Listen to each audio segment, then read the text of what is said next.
historic win, a great achievement, highest ever tally in Olympics. At the same time, I think he has done a fantastic job. Let me congratulate Neeraj Chopra on behalf of 135 crore Indians. He has brought this medal not only for India, but I think it's a great hope for the upcoming generations to inspire a lot of young people to play sport and to win more medals in future.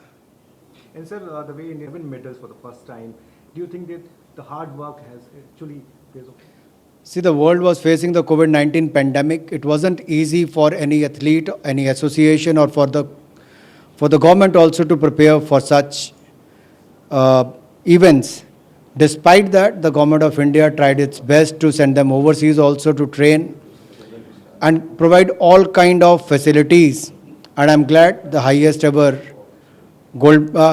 medals India has won. At the same time, 128 athletes. This was the largest contingent for India who ever participated in the Olympics.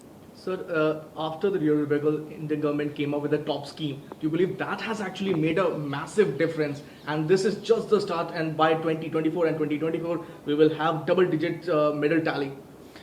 I think that top scheme has actually worked because the focus was only on the elite athletes, their training, their exposure, and to make them play in more events overseas, which gave them more exposure, facilities as well.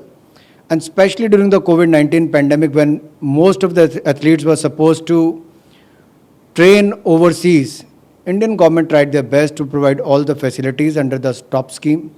And I'm glad finally the players have to perform on the ground. The athletes has done a fantastic job. Many have missed by a very close margin, but despite that, they won the heart of 135 crore Indians. So in Hindi, if you do, इतने सालों बाद, almost एक century बाद, हमारे पास track and field में एक medal और वो भी gold.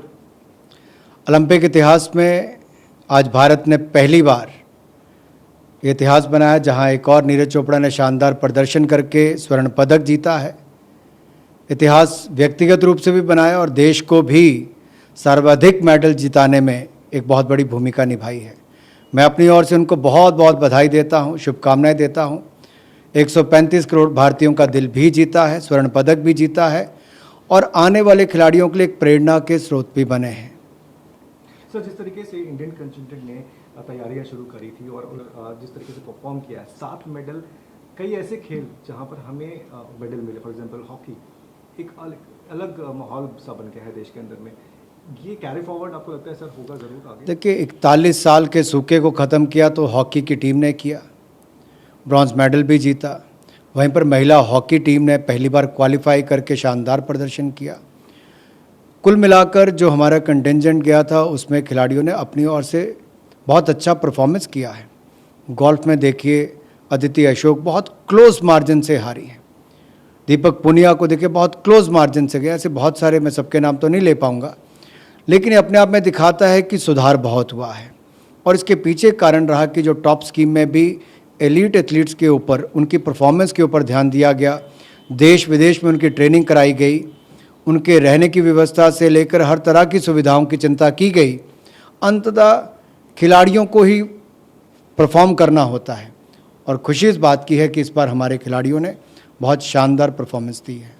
Sir, prime minister Narendra Modi हर बार बोले जा रहे हैं कि हर दिशा से सुपर पावर बनना होता है, not just economic, financial, but sporting power house भी बनना पड़ेगा. और उसके वजह से हर बार हम देख रहे हैं कि वो सबको देखिए, खेलों में हमें अभी भी बहुत कुछ करना है, बहुत आगे जाना है. अभी तो शुरुआत है और मैं तो कहूँगा शुरुआत अच्छी है, क्योंकि मात्र 4-5 साल पहले टॉप स्कीम की शुरुआत हुई, जिससे एलीट एथलीट्स को वो सुविधाएं देने का प्रयास किया गया.